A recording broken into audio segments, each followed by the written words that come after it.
Olá pessoal, eu sou o professor Fernando Costa Fernandes Gomes, também conhecido como professor Fernando Fernandes ou Fê Cajueiro. Sou professor de Física do IFPB Campus Picuí e este é meu canal institucional que eu apelidei carinhosamente de Que Físico, o seu canal de Física no YouTube, é claro. Olá pessoal, mais uma vez estamos gravando essa nossa microaula cujo tema é Teorema de Pascal, ou princípio de Pascal. Tá? Em que consiste esse princípio muito importante para a hidrostática, principalmente um princípio que tem muitas aplicações, principalmente nas máquinas hidráulicas, ok? Pois bem, o princípio de Pascal, o teorema de Pascal, nos diz o quê? Que o acréscimo de pressão, feita num fluido do tipo incompreensível e em equilíbrio estático será refletida, distribuída ao longo de todo o fluido, inclusive nas paredes do recipiente que o contém, certo? Então vamos comentar um pouquinho sobre cada sobre partes deste teorema. Então, primeiro, por que o acréscimo de pressão? Isso vai estar associado, como vamos mostrar aqui, a um sistema, como daqui a pouco vamos colocar o fluido aqui dentro do nosso sistema fechado, vai estar fechado, mas como supondo a existência de um fluido, o fluido naturalmente tem a pressão. Tá? Isso, claro, está distribuído ao longo de todo o fluido, nas paredes do recipiente. Mas o que acontece? Ao se aplicar uma força nessa extremidade, estaremos acrescentando uma pressão ao sistema. Inicialmente, essa força aplicada vai produzir uma pressão, então vai ocorrer um acréscimo de pressão no nosso sistema, visto que, naturalmente, sem nenhum tipo de força, o sistema já tem a sua pressão natural. Então, o acréscimo de pressão ao nosso sistema, que sistema? Um fluido, de qual tipo? Incompressível, aquele que não se pode comprimir. Muito cuidado para não confundir com incompreensível. Então, não pense que o fluido está lá refletindo. Oh, meu Deus, que será de mim com baixa densidade? De forma alguma, é um fluido incompreensível, então aquele que a gente não consegue comprimir. Isso faz diferença? Faz sim, vamos mostrar comparando água e ar.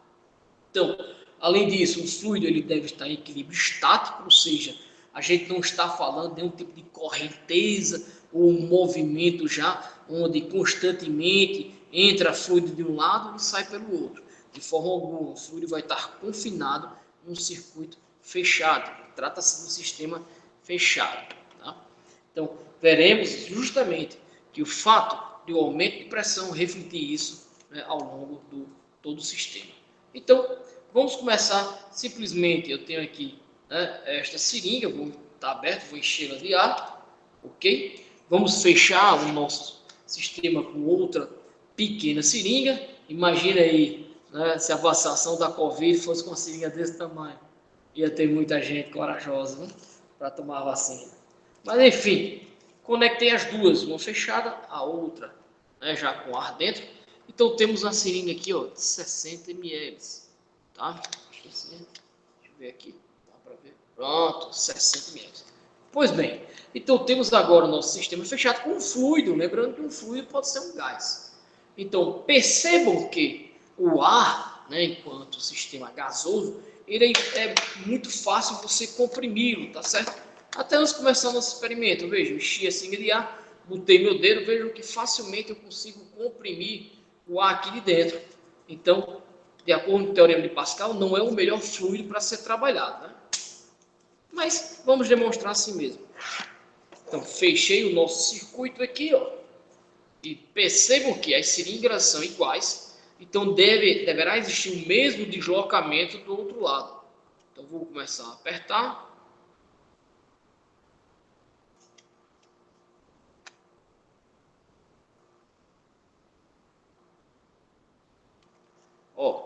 Vejam que ela não está na posição que estava.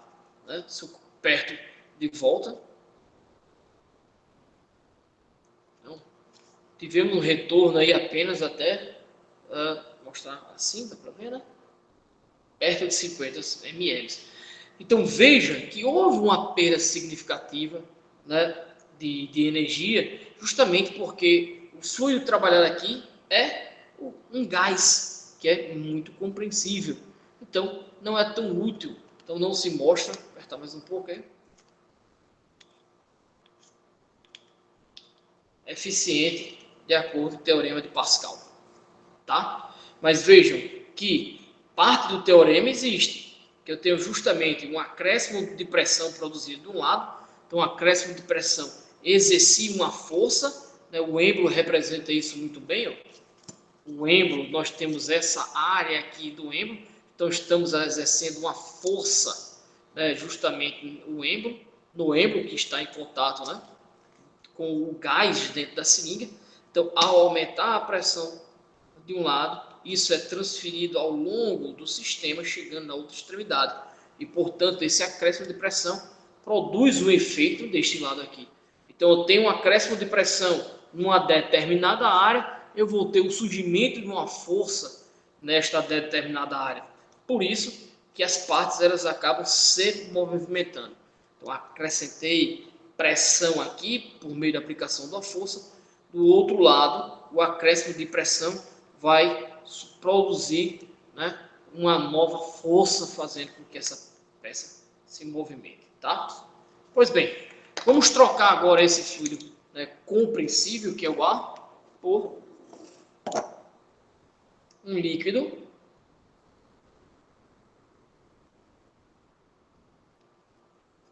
Tá? Analisarmos que o efeito já é bem diferente.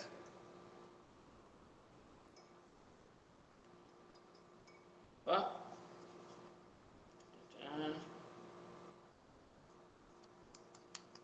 Se eu consigo. Não sou enfermeiro não, viu? Mas já vi esse hospital. Pronto. Vou tentar reduzir o máximo de ar aqui dentro.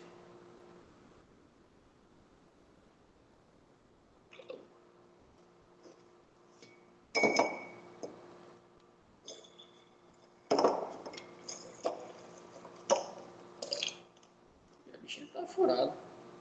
Mas vamos lá. Ó, pessoal. Então colocamos água com corante vermelho, né?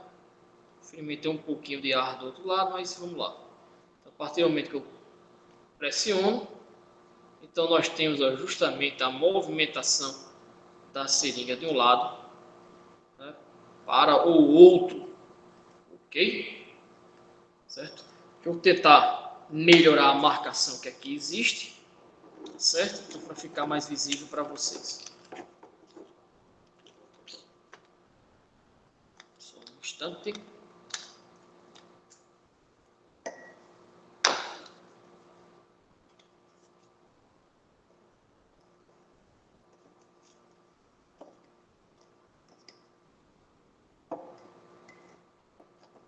Pronto. Vamos fazer novamente. Eu acredito que dá para ver, tem um pouquinho de ar, mas temos um pouco mais que 60 ml aí, né? Então se espera que a seringa vá até o finalzinho, né? Ao ser pressionado, o acréscimo de pressão gere essa força que elevou todo o êmbolo desse lado. Então, vamos lá. Opa! Lá, lá. Houve uma perda aqui de pressão, porque vazou bastante, hein? Mas vamos lá, acidentes acontecem. Veja que a quantidade foi bem maior se não fosse pelo pequeno incidente que eu tive aqui.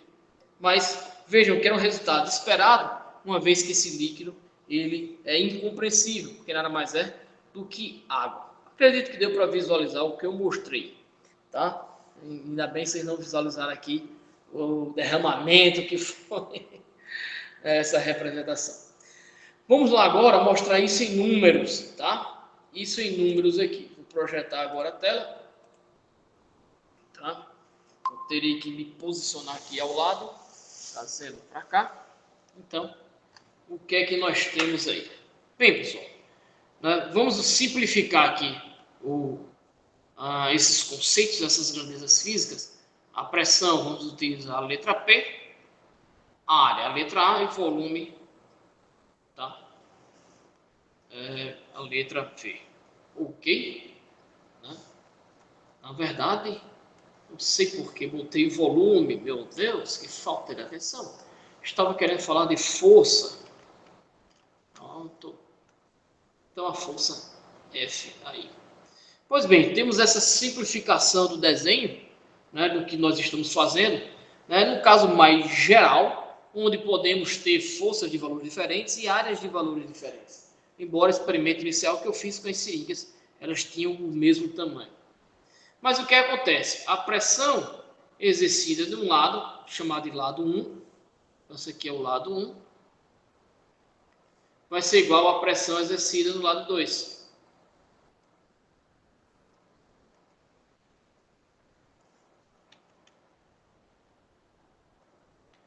Daí, lembrarmos que o conceito de pressão é definido como força sobre área, então teríamos força 1 sobre a área 1 é igual a força 2 sobre a área 2. Tá? E aí é possível inúmeras relações entre eles. Tá?